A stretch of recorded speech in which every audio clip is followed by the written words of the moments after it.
करने वाले हैं multiple images form by two plane mirrors. Basically ये कोई पर्टिकुलर क्लास का नहीं है, तो एक्चुअली ये जो है ना क्लास 8, 9, 10 ये तीनों क्लास में थोड़ा थोड़ा करके दिया हुआ है। 10 में पूरा सारे केसेस का आता है और 8 में बेसिक क्वेश्चन पूछे जाते हैं। तो अपन आप क्या करेंगे कि multiple images form by two plane mirrors के द्वारा जो भी फॉर्म होते हैं उसके सारे केसेस को डिस्कस कर लेते हैं। ओके, तो बेसिकली क्या होता है कि जब भी आपने बार या सैलून में गए होंगे शॉप में, उधर क्या होता है कि फ्रंट में मिरर होता है, पीछे मिरर होता है। उसकी वजह से क्या होता है कि बहुत सारे आपके इमेजेस होते हैं। तो वो भी एग्जांपल है मल्टीपल इमेज फॉर्मेशन का। और दूसरा पेरिस्कोप वगैरह में मल्टीपल इमेज फॉर्म होता है। बट इसमें ये है कि अभी हम लोग पर्टिकुलर सिर्फ प्लेन मिरर के बारे में पढ़ रहे हैं, ठीक है। तो होता क्या है कि when you place two plane mirror at some angle with each other multiple images will form. मतलब जब भी हम दो प्लेन मिरर्स को किसी एंगल में इंक्लाइन करके प्लेस करते हैं तो अपने को बहुत सारे इमेजेस दिखते हैं, ठीक है। तो उसके लिए मेजर बेसिक जो फॉर्मूला है ना वो इसको ध्यान रखना है। फॉर्मूला क्या है? n = 360 upon theta. ओके, तो 360 डिग्री अपॉन थीटा। थीटा क्या होती है? Angle between the mirrors, angle between the mirrors. तो दो प्लेन मिरर्स को जब प्लेस करेंगे उसके बीच का एंगल मान लीजिए एक मिरर ऐसा है, दूसरा एक मिरर ऐसा है। तो इसके बीच में जो थीटा है ना, ये angle between two plane mirrors is theta. और 360 डिग्री में थीटा में है और थीटा भी एंगल बिटवीन इस होगा। तो ये दोनों क्वांटिटी क्या है? सिमिलर टाइप का क्वांटिटी। कुछ एक फिक्स नंबर आएगा, है ना, कोई भी न्यूमेरिकल वैल्यू आएगी, उसको हम n बोल रहे हैं, ठीक है। तो अभी क्या है कि जब दो प्लेन मिरर को हम प्लेस करेंगे उसके बीच में एंगल थीटा रहेगा। तो क्या करते हैं? फॉर्मूला क्या है? n = 360 upon theta. जो n की वैल्यू होती है ना, यही डिसाइड करेगा the value of n decide the number of images form by the two plane mirrors. तो अभी हम लोग केसेस करके पढ़ते हैं ना कि इसके अलग-अलग केसेस करके डिस्कस करते हैं कि कब n की वैल्यू क्या होगी तो नंबर ऑफ इमेज क्या होगा। पहला केस हम लोग डिस्कस करते हैं इसी तरीके को आगे बढ़ाते हुए कि if the value of n, अभी जो ये n की वैल्यू है, मान लीजिए यहाँ पे कुछ एक वैल्यू दी गई थीटा की, तो एक पर्टिकुलर नंबर आएगी। अगर value of n is even the number of images will form n-1। अभी क्या है कि ये वैल्यू जो n 360 अपॉन थीटा है, इसकी वैल्यू अगर इवन नंबर आ गई तो जो नंबर ऑफ इमेज फॉर्म होगा वो n-1 होगा और 360 डिग्री अपॉन थीटा -1 होगा। यही तो 360 डिग्री अपॉन थीटा ही तो n है, तो n-1 बोलो या फिर 360 डिग्री अपॉन थीटा -1 बोलेंगे। कब? जब number of the value of n is even. समझ में आया? अभी हम लोग सारे केसेस को एक बार डिस्कस कर लेते हैं एक एक करके, है ना। फिर हम लोग क्या करेंगे, एक एक कांसेप्ट पे एक क्वेश्चन करके फिर बताएंगे। चलिए अभी नेक्स्ट कांसेप्ट केसेस है। केस 2 क्या है? If the value of n is odd. क्या है? इवन वैल्यू पढ़ रही है क्या? 360 डिग्री अपॉन थीटा -1। अभी जब वैल्यू ऑफ n क्या हो जाएगा? ऑड हो जाएगा। तो उसके लिए दो केसेस आते हैं। वैल्यू ऑफ n जब ऑड हो जाएगा then number of image will form n-1। कब? जब इट इज प्लेस्ड सिमेट्रिकली। जब आप मिरर्स के सिमेट्रिकल में रखेंगे, ठीक है, मिरर्स को सिमेट्रिकल रखेंगे तो उस वाले केस में क्या होगा? सेम एज इवन नंबर में जैसे होता था वैसे ही होगा। 360 अपॉन थीटा -1 मतलब n-1 number of image form होंगे। कब? जब सिमेट्रिकली प्लेस होंगे। अभी हम बात करेंगे सिमेट्रिकली प्लेस का क्या होता है। मतलब अभी क्या हुआ है, दोनों केस देखिए हमने। अभी तीसरी केस 2 का ही ए पार्ट हुआ कि जब ऑड नंबर आएगा बट ऑब्जेक्ट जो होगा वो सिमेट्रिकली प्लेस होंगे दोनों मिरर्स के, तो n-1 इमेज फॉर्म। अभी केस 2 का ही बी पार्ट देखते हैं कि when it is placed unsymmetrically. जब क्या होगा कि n की वैल्यू ऑड आएगी, साथ में जो ऑब्जेक्ट है वो अनसिमेट्रिकली प्लेस होंगे, तो नंबर ऑफ इमेजेस क्या होंगे? 360 डिग्री अपॉन थीटा। सिंपल, मतलब n की वैल्यू, जो n की वैल्यू आएगी वही नंबर ऑफ इमेज का आंसर होगा। समझ में आया ये दोनों केस इसी का पार्ट है। 2 पे क्या बोला, ऑड नंबर आएगा, सिमेट्रिकली प्लेस होगा तो n-1 number of image, even number होगा, सॉरी ऑड नंबर ही होगा, और अनसिमेट्रिकली प्लेस होगा तो 360/θ that is n number of image क्या हो जाएगा, n के बराबर हो जाएगा। अभी क्या है कि लास्ट केस क्या है, case 3, if the number of n की वैल्यू अगर फ्रैक्शन में आ जाए, जरूरी थोड़ी है कि हमेशा पूरा कट्टा हुआ एक नंबर आएगा, फ्रैक्शन में भी आ सकता है। अगर फ्रैक्शन मतलब डेसिमल, ठीक है, तो अगर ये n की वैल्यू फ्रैक्शन में आए या फिर डेसिमल में आए तो जो नंबर ऑफ इमेज होगा वो सिर्फ integral part of that number होगा। जैसे मान लीजिए अगर 3.5 आ गया, किसी का n की वैल्यू क्या आ गई 3.5, तो नंबर ऑफ इमेज क्या हो जाएगा 3 होगा, सिर्फ इंटीग्रल पार्ट, जो पूरा वाला पार्ट है ना, फ्रैक्शन के बाद वाला नहीं। ओके, तो अभी हम एग्जांपल से समझेंगे कैसे होता है, ठीक है। तो हम लोग थोड़ा सा रिकैप कर लेते हैं। पहला केस क्या था, अभी ये जो सिनेरियो हम कर रहे हैं क्या है कि जब दो प्लेन मिरर को हम इंक्लाइनली प्लेस करेंगे, इस एंगल पे रखेंगे और वहां पे कोई ऑब्जेक्ट होगा तो उसके कितने नंबर ऑफ इमेज फॉर्म होंगे, तो उसके लिए हम लोग ने क्या डिसाइड किया कि एक फॉर्मूला बनाते हैं n=360/θ। ये बेसिक है, सारे केसेस के लिए हमने फिक्स कर दिया कि n हम बोलेंगे इसको 360/θ को n बोलेंगे। अभी पर्टिकुलरली चेक करेंगे कि n की वैल्यू कब क्या आती है, उसके हिसाब से नंबर ऑफ इमेज डिसाइड होगा। तो पहला केस हमने पढ़ा, जब n की वैल्यू इवन आएगा तब नंबर ऑफ इमेज क्या हो जाएगी n-1 और 360/θ -1। दूसरे केस के लिए क्या है कि अगर n की वैल्यू ऑड रहेगी और चेक करेंगे कि जो ऑब्जेक्ट है वो कैसा प्लेस है, अगर सिमेट्रिकली रहेगा तो same n-1 will be the number of image. अभी पार्ट केस 2 का ही सेकंड पार्ट, जब ऑब्जेक्ट है सेम ऑड आएगा लेकिन ऑब्जेक्ट जो है अनसिमेट्रिकली प्लेस रहेगा तो नंबर ऑफ इमेज क्या हो जाएगा 360/θ दैट इज n के बराबर ही नंबर ऑफ इमेज होगा केस 2 के पार्ट बी में। अभी केस 3 में क्या है कि अगर n की वैल्यू जरूरी नहीं कि हमेशा पूरा कट्टा हुआ आएगा, n की वैल्यू अगर फ्रैक्शन में आ गया यानी डेसिमल में आ गया तो जो इंटीग्रल पार्ट है वो अपना नंबर ऑफ इमेज बताएगा।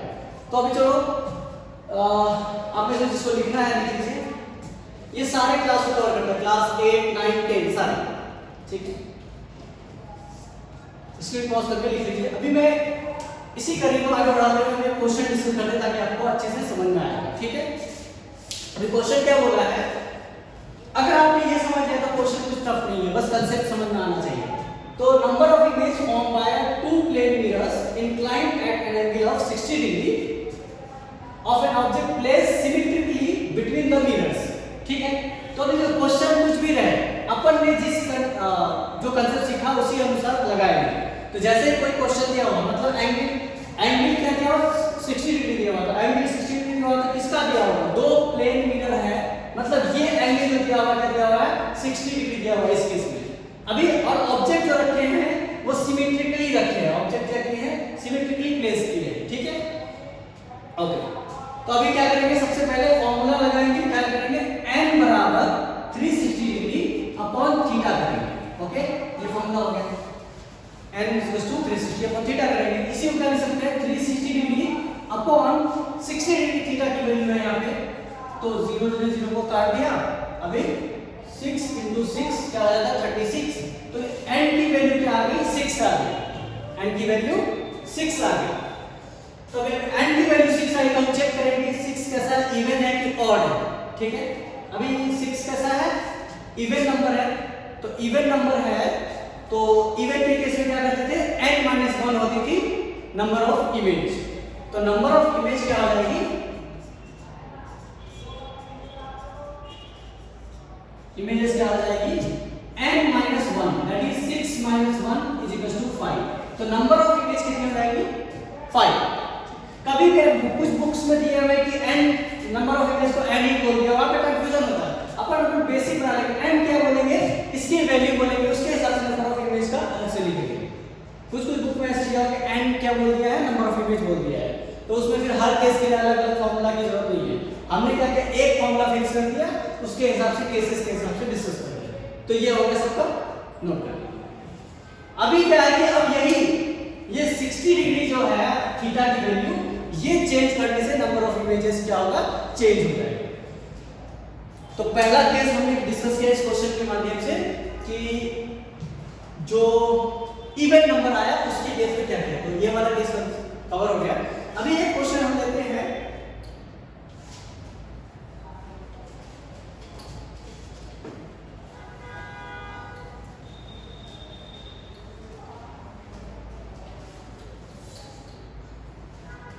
हम बार बार क्वेश्चन नहीं लिखेंगे, इसी क्वेश्चन में हम क्या करते हैं, ऐसा वैल्यू लेंगे, मान के चलो हम अभी इसको 60 डिग्री ना लेकर के 90 डिग्री लेते हैं, क्या लेते हैं 90 डिग्री, जो प्लेन मिरर्स हैं उसके बीच में कैसा है, जैसे हम लिखेंगे सेकंड क्वेश्चन क्या है, दो प्लेन मिरर्स तो है लेकिन वो दोनों क्या है 90 डिग्री में प्लेस्ड है, तो नंबर ऑफ इमेज कितना होगा, सेम n इक्वल टू क्या लिखेंगे 360 डिग्री अपॉन थीटा, इसकी वैल्यू निकालेंगे 360 degree upon 90 degree, that is equal to 0 ने 0 को मान दिया 9 into 4 36।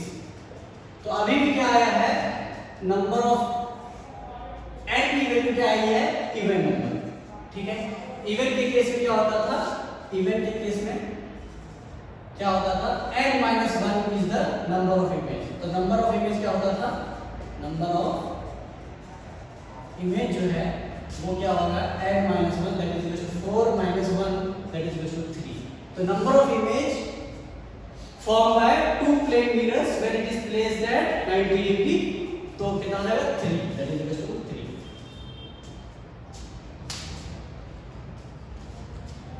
लिख लीजिए इसको,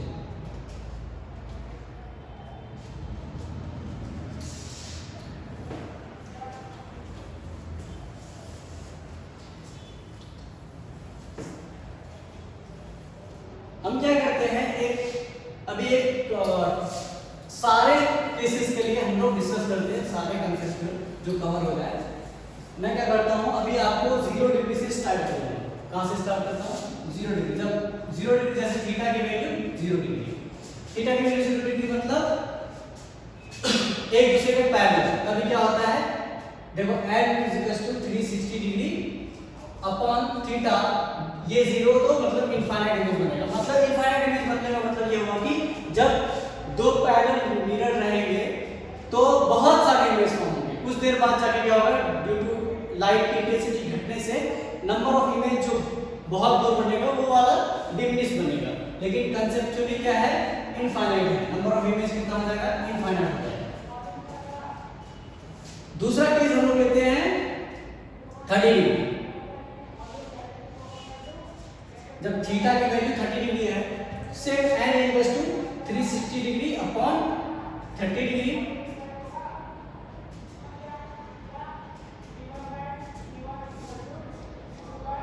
हो गया, तो 12 क्या है, इवन नंबर है, फिर तो क्या आ जाएगा, नंबर ऑफ इमेज क्या आ जाएगा, नंबर ऑफ इमेज क्या आ जाएगा 12 minus 1 that is equal to 11, ठीक है।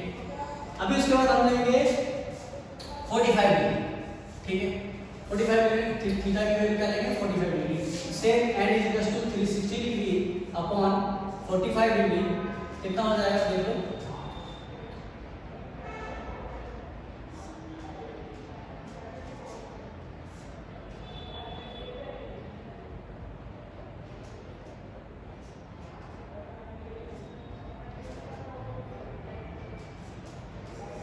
ना 8 हो गया, ये भी इवन नंबर, इसका भी कितना हो जाएगा 8 minus 1 that is equal to 7, इसका भी नंबर इमेज कितना 7 हो जाएगा।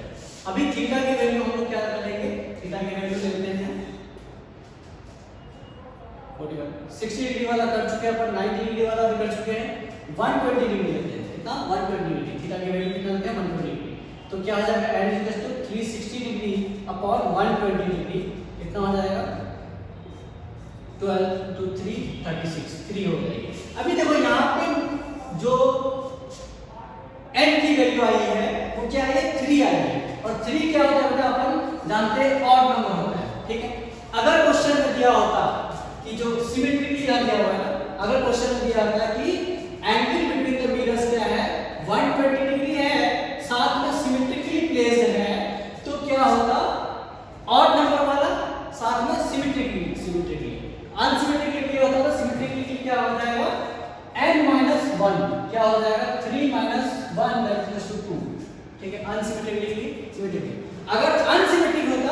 तो सेम हो जाता है n की वैल्यू अनसिमेट्रिक, ये हो जाएगा सिमेट्रिक के लिए, ये हो जाएगा n इक्वल टू 3, तो 3 वाला हो जाएगा इसके लिए अनसिमेट्रिक के लिए, ठीक है।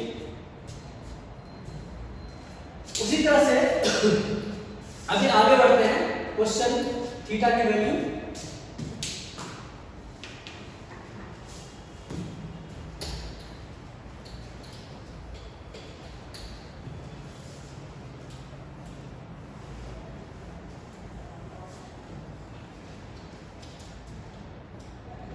अभी जो थीटा की वैल्यू हम क्या लेंगे,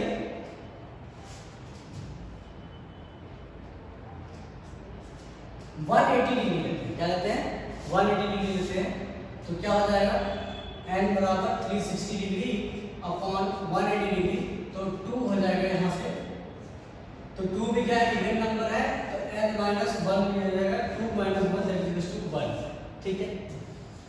ओके, अभी और कोई नंबर लेते हैं, और कोई थीटा लेते हैं, थीटा की वैल्यू लेते हैं हम 15 डिग्री लेते हैं, 15 डिग्री अगर ले लेंगे तो क्या हो जाएगा n is equal to 360 degree upon 15 degree, okay. तो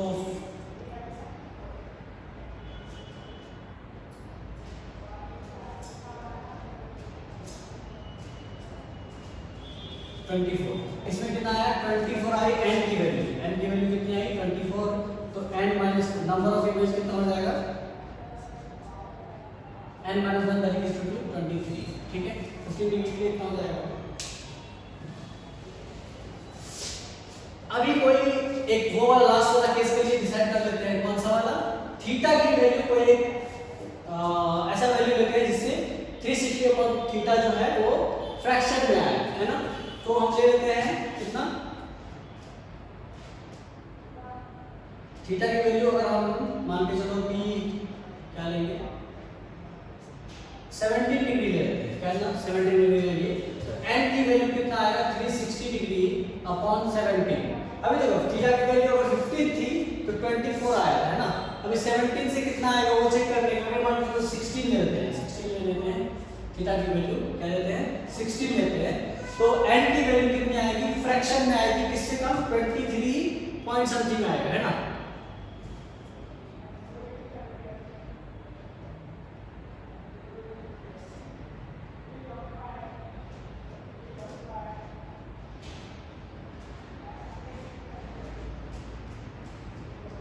ट्वेंटी 22 पॉइंट समथिंग आ रहा है, तो इसकी इस केस में देख लेंगे कि 22 हो गया क्या फ्रैक्शन का जो इंटीग्रल पार्ट है वो वाला नंबर हो गया। बस ये चेक कांसेप्ट वाइज चेक करना है कि कब n की वैल्यू क्या आ रही है, उसके हिसाब से आंसर करेंगे, ठीक है।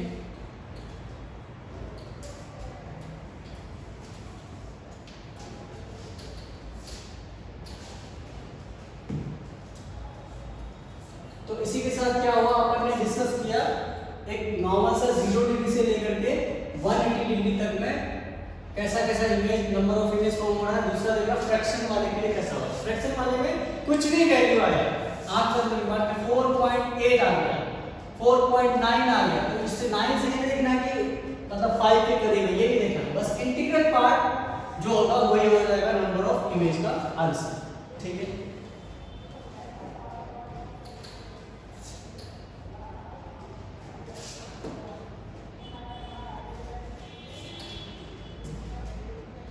ओके ठीक है, थैंक यू।